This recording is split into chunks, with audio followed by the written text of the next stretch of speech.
Hi there, my name is Steve Mansberger. I'm the Chief of Ophthalmology and Senior Scientist at Legacy Devers Eye Institute in Portland, Oregon. I'm going to be talking about the role of cataract surgery in lowering pressure in primary open-angle glaucoma and ocular hypertension. These are my conflicts of interest. None of them have anything to do with the talk I'm giving. I also have research in clinical trials and from the National Eye Institute. I also want to thank Dr. Tanuj Dada and the AIOC committee for asking me to give this presentation. So I'm going to talk about the IOP response from cataract surgery as well as the medical response from cataract surgery. And the reason that these are important is maybe when you have a patient who has elevated eye pressure or a patient who has glaucoma, maybe you will do just cataract surgery alone rather than doing something else. Also, it's nice to talk to patients about what the response is from cataract surgery alone. I will also talk about the mechanism of action. How does cataract surgery lower pressure? And then I'll give a little bit about whether or not you choose cataract alone or a cataract plus.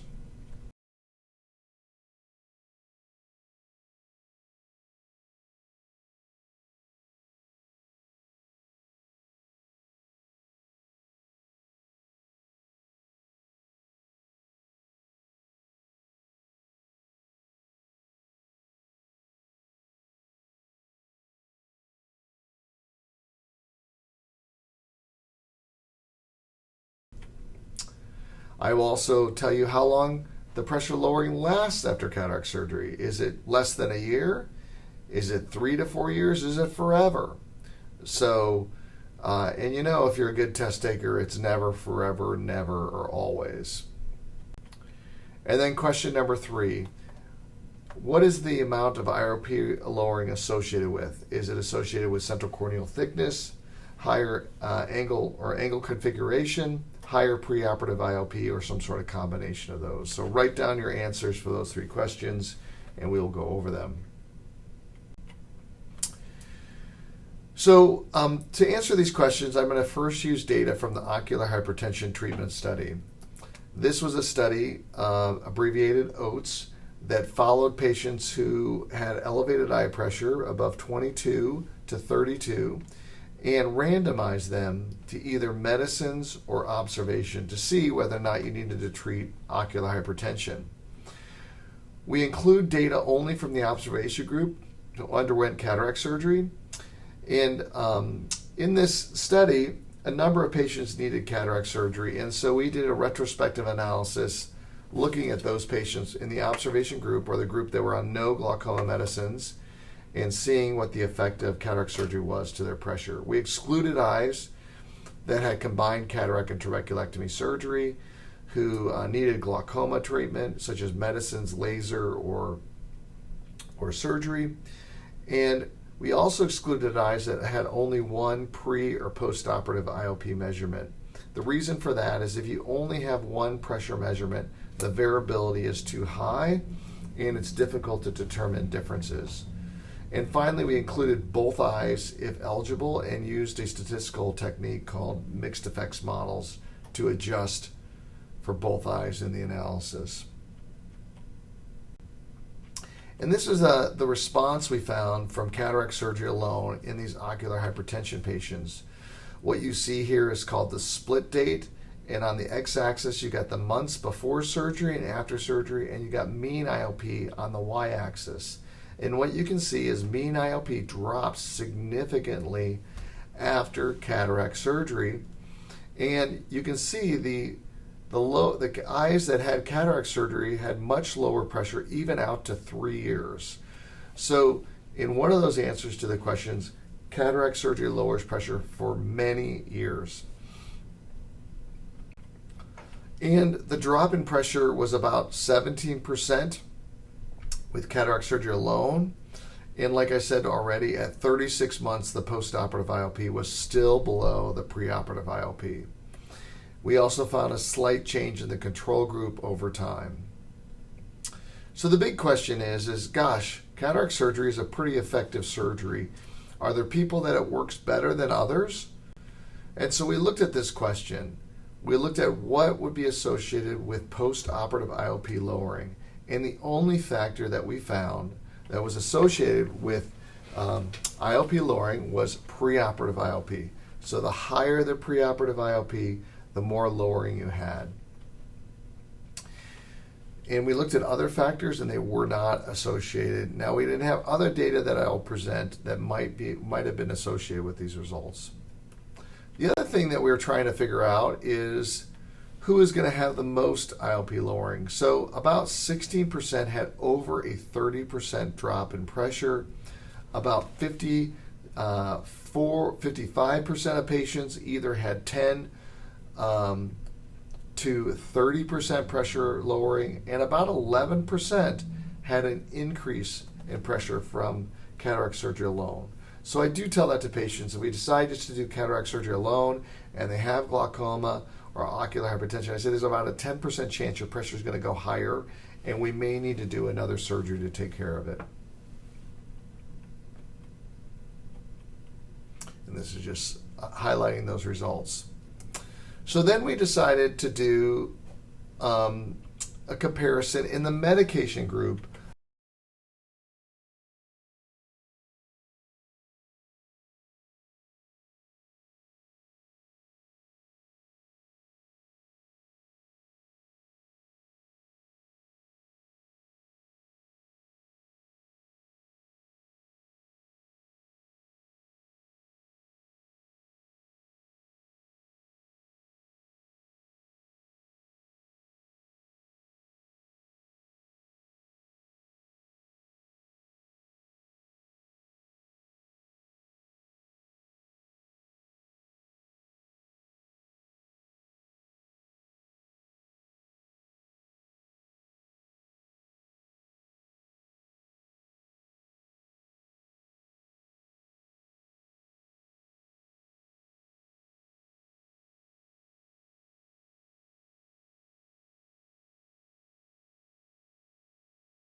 And then we looked at the long-term decrease in medications, and what you can see is a large decrease in medications in the cataract surgery group.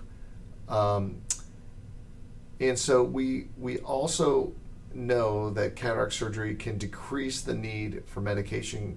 Now, the effect on medicines from cataract surgery may be much more than depicted here, because the OHT study did not have a protocol for stopping the ocular hypertensive medications after the surgery and then sequentially adding them back.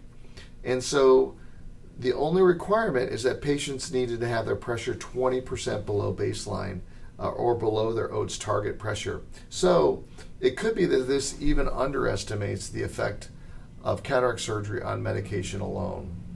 But I tell patients that you should expect about a half of a medicine loss with just reduction in a medicine about 0.5 with cataract surgery. And then I explain it further. If you have 100 patients that have cataract surgery, about 50 of them will be able to get off one medicine, and about 50 of them will not. So that's where you get that 0.5. And this medication effect lasted for many years. So several previous studies have looked at this retrospectively in mainly just clinic patients, where ours was part of a large clinical trial. And they showed similar results, that cataract surgery lowered pressure 1.5 millimeters in this study, so pretty similar to what we got.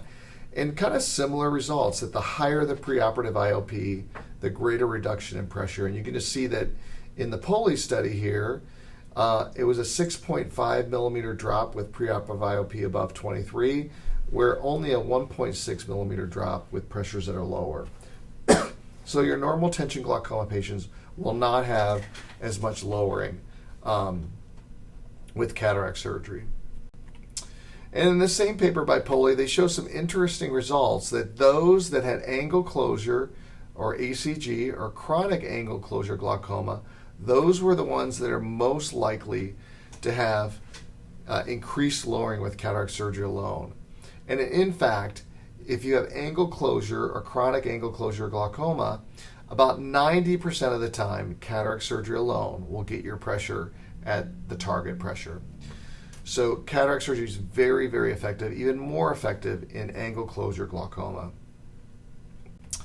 There's a paper from Sweden which had some similar results, but they also added pseudoexfoliations. Patients with pseudoexfoliations seem to have more lowering, even when adjusting for preoperative IOP, than those that don't.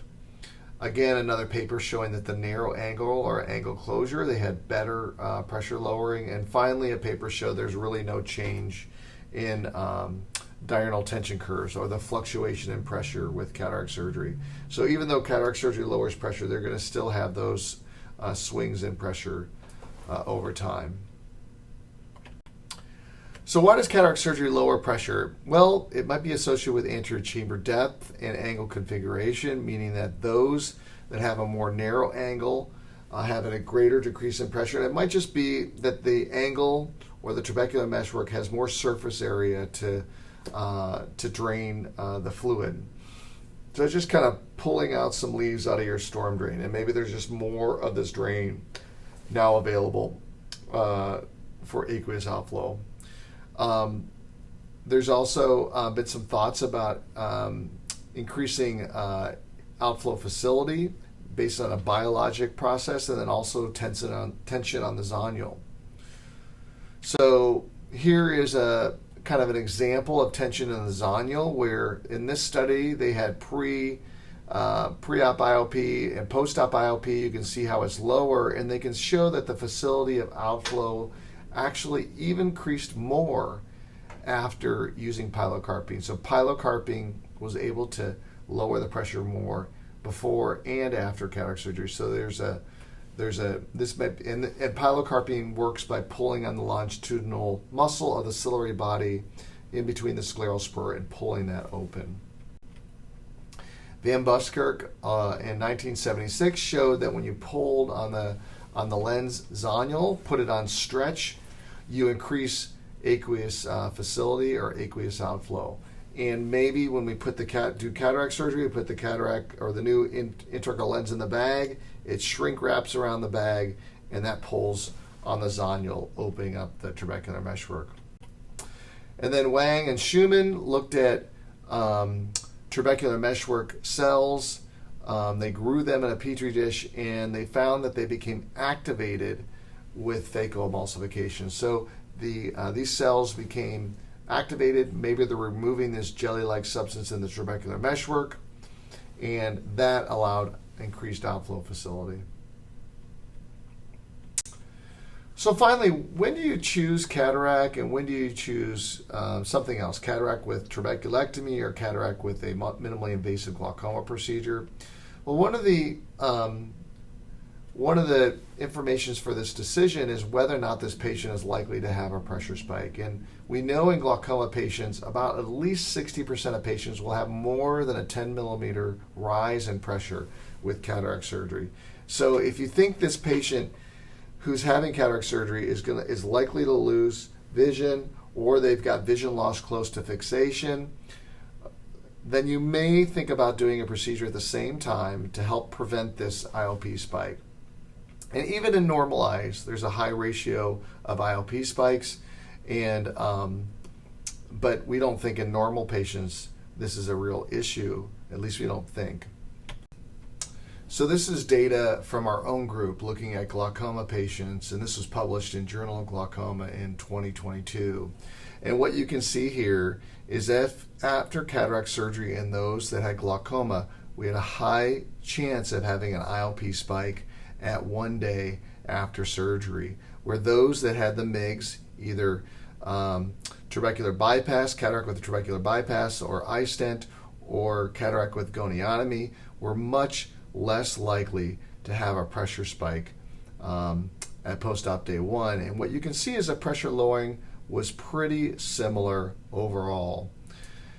You can also see that the number of medicines that were reduced from each group was relatively similar. So at least in our study, the main effect of minimally invasive glaucoma procedures in glaucoma patients was decreasing the risk of IOP spike. So in summary, IOP lowering is greater in higher IOP, narrow angle configuration, and pseudoexfoliation.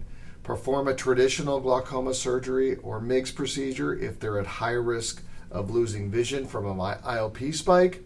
And our unmet need is patient-specific success of surgery, meaning that I can tell my patient, hey, you've got a 99% chance that you're going to meet your target pressure with just cataract surgery alone, versus somebody else, there's very little chance that you're going to meet your target pressure with cataract surgery alone. We need to do something else like a MIGS or a trabeculectomy at the same time. So again, I want to thank you all for inviting me to speak to you all today. This is a picture from the coast of Oregon and my family, and I hope you guys get a chance to visit. It's spectacular here in Oregon. Thank you.